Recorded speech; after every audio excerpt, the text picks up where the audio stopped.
Anh Chanh lấy giá cho trời. Sao ăn được? Được, anh một cái được 1 tiếng. Anh 10 cái được 1 triệu. Ủa ha? Cho không, cho không? Không được nặng ra nha.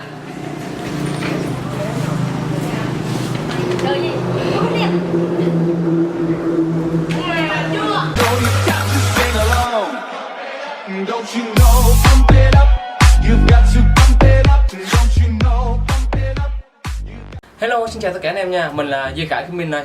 Hôm nay mình sẽ làm một thử thách cho anh em quán net của mình là anh em ăn được 10 quả chanh và nhận được 1 triệu Việt Nam đồng nha anh em, hoặc là tiền giờ nha anh em. Ok.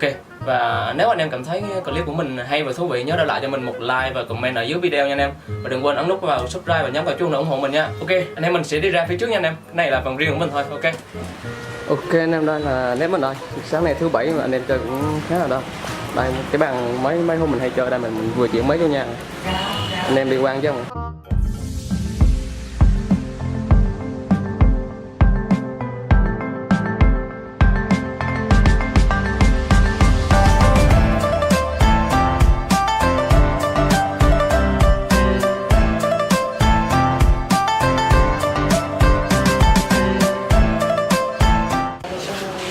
Ok anh em, đây là trả lời cho nha. Nếu mà anh em nào ăn từ 1 đến 10 trái chanh nhanh nhất trong vòng 2 phút nha.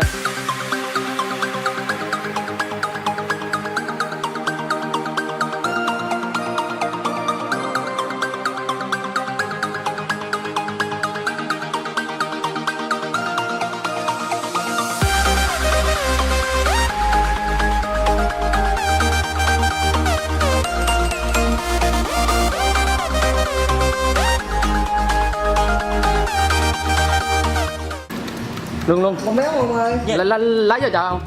Ủa? Sao lấy anh? Anh cho hả? Anh Chanh anh Chanh lấy giá cho trời. Sao ăn được?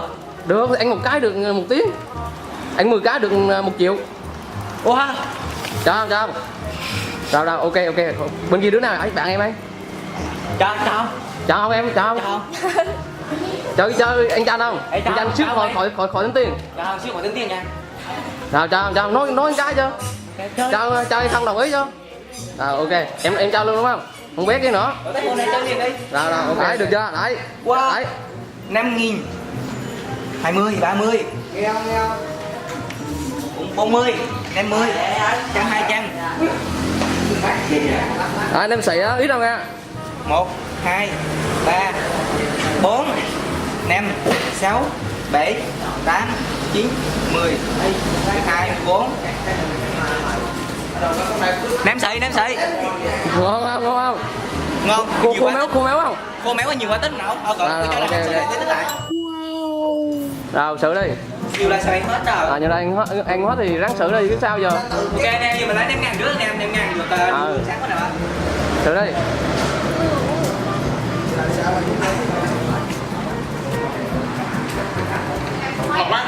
Ngon quá. Đéo tiền. Ngon quá. Rồi kẹp chúng thắng rồi anh em ơi, kẹp chúng thắng rồi, cho tôi rồi. Cho tôi cũng chịu ra đây rồi. Kẹp chúng thắng rồi, thắng chua rồi. Sao đâu, một cái sao đâu. Ngon không?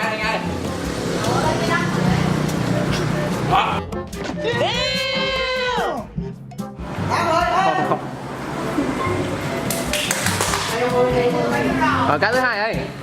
Mà chưa ăn cái thứ hai mà là 10.000 mày. Ngon.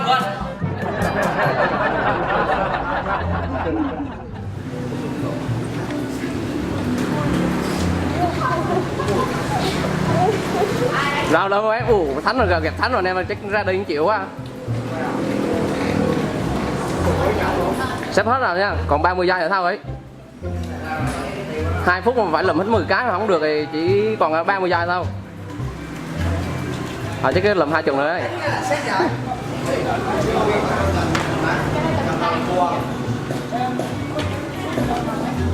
Rồi hết chưa nào, 3 cái rồi, hết chưa đâu, giờ tới Phú. Ok, giờ tới Phú nha. Rồi ok, rồi xử đi.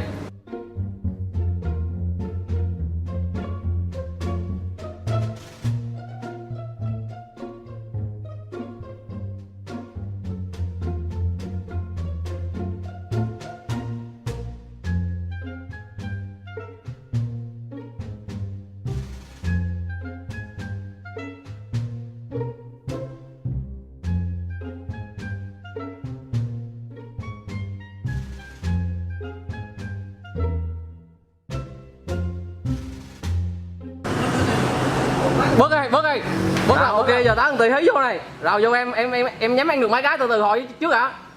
Nhắm ăn được mấy cái tao không biết anh chưa được lát đi thử ơi thử được 2 cái không cố lên trong vòng 2 phút thôi ráng nhanh lên.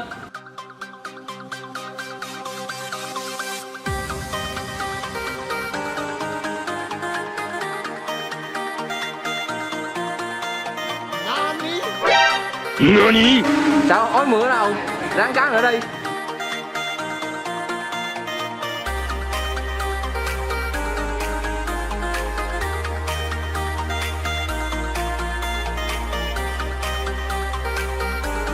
Ráng này nhai hết nha, nhai hết nhẹ nhiều quá là không được tính đâu nha.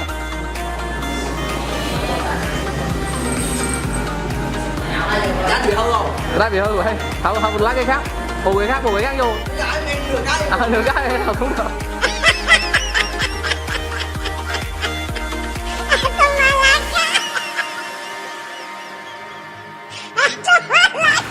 Thêm cá nữa lên làm 4 tiếng nữa, đang lượt cỡ đâu.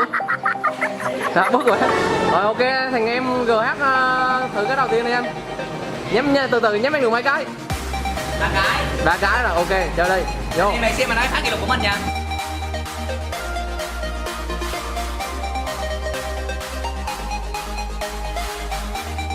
Không chú rồi. Chết tôi rồi.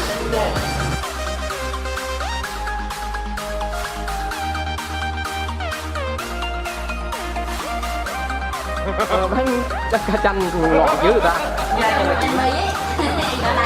Đúng không mọi người?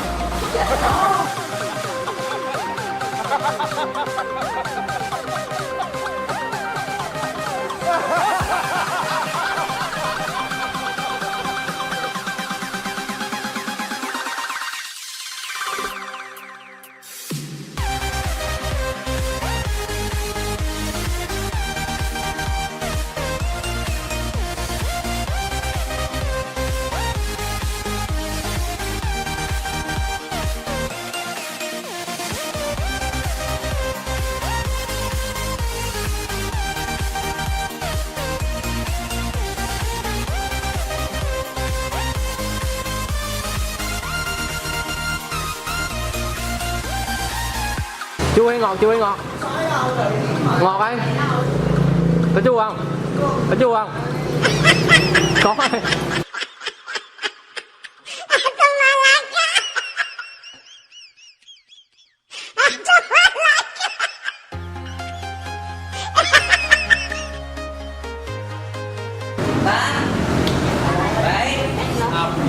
Như đấy mới là ok.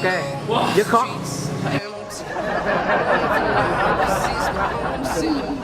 Rồi em đầu tiên anh đi em thử cá rồi đi. Anh nào xíu nữa khỏi tính tiền nét. Thử đi, cánh anh cái thử coi.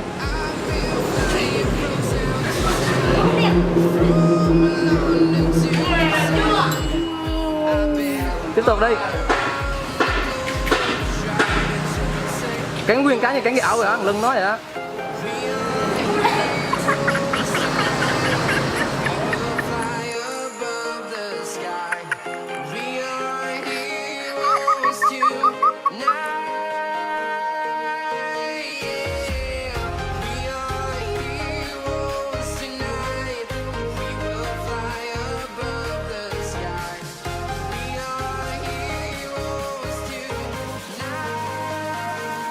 Xíu nữa cho máy mà. Nào nữa không? Thua ấy, rồi đường cá được không?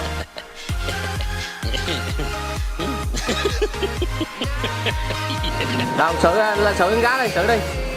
Ráng ăn 2 cá đi, được 3 tiếng.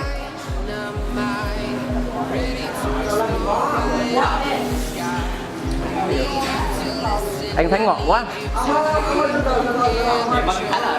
Kẹp thánh rồi, chết tôi rồi.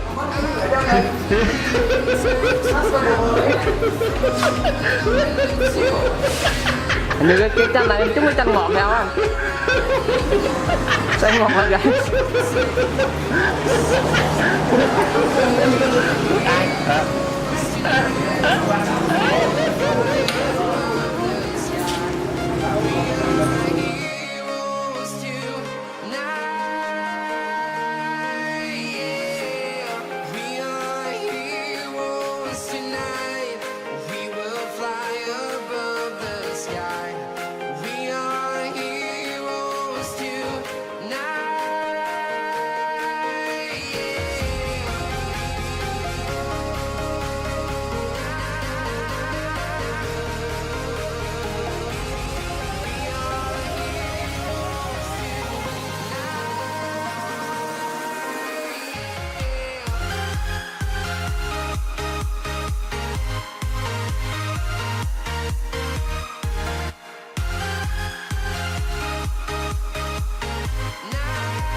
NANI?Đéo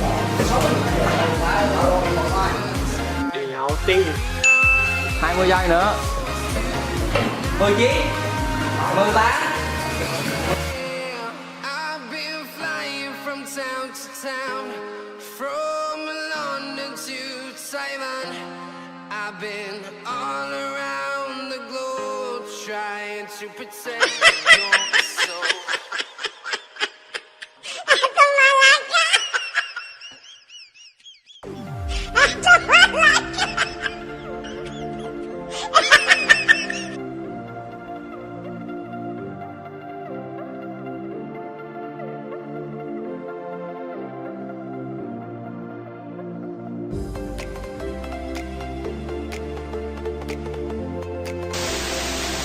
Ăn được mấy cái rẹt trong 2 phút không? Đâu, vô.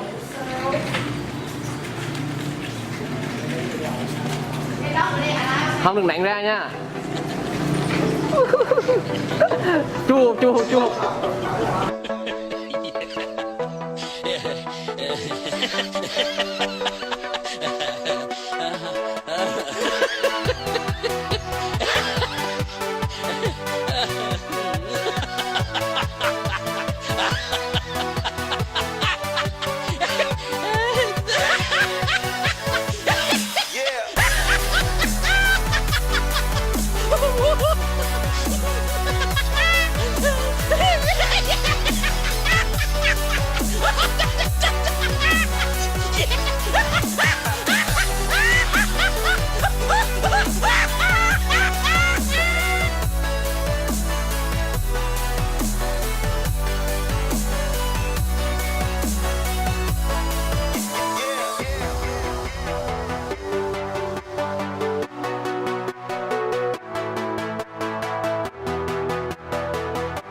Vỗ tay vỗ tay vỗ tay vỗ tay của anh. Vô tay được đó. Anh xem ngầu chắc luôn rồi.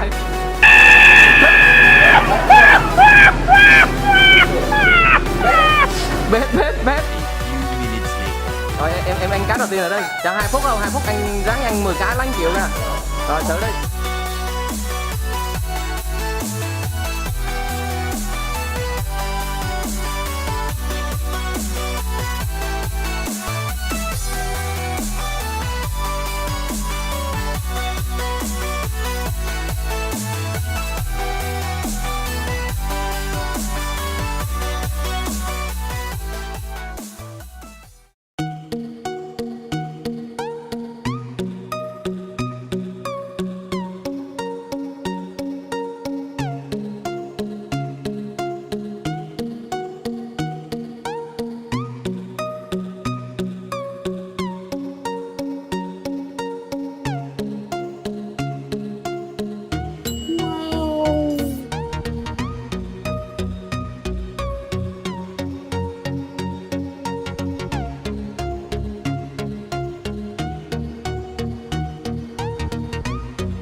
Hình như sáng giờ mua trúng chanh ngọt thì sao đứa nào ăn ngọt lần đó.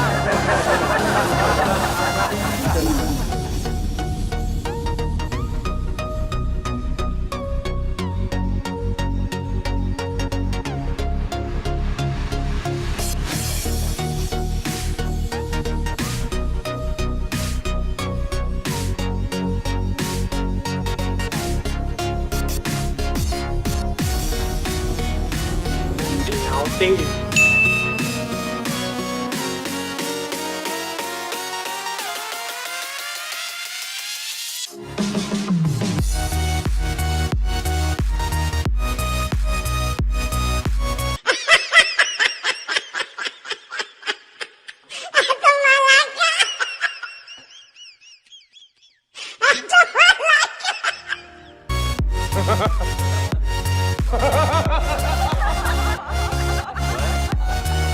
Thử cái độ chua thử, chua hay ngọt đây.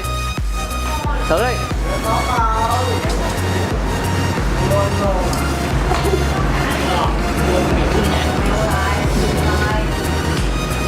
Món cá đầu tiên mà lo.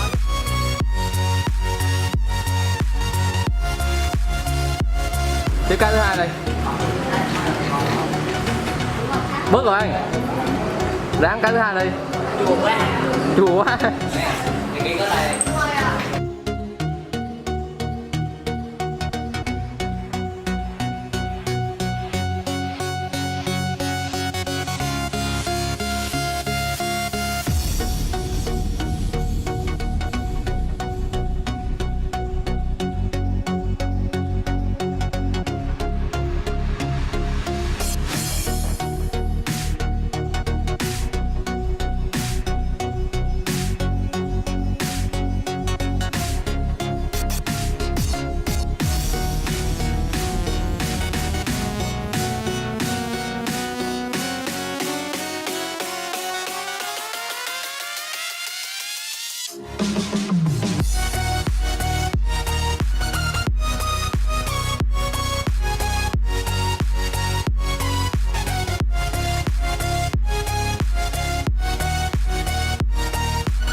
Anh cần chuyện miếng rồi đây.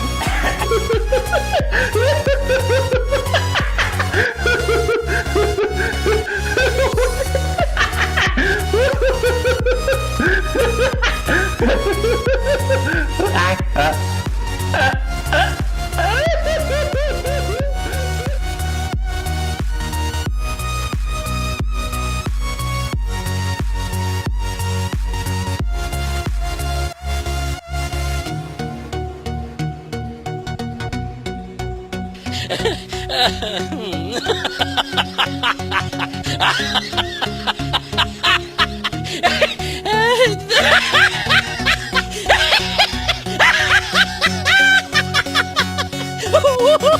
Ok anh em, đang là thử thách thì giờ cũng xong rồi, anh hết luôn cái rổ chanh rồi em.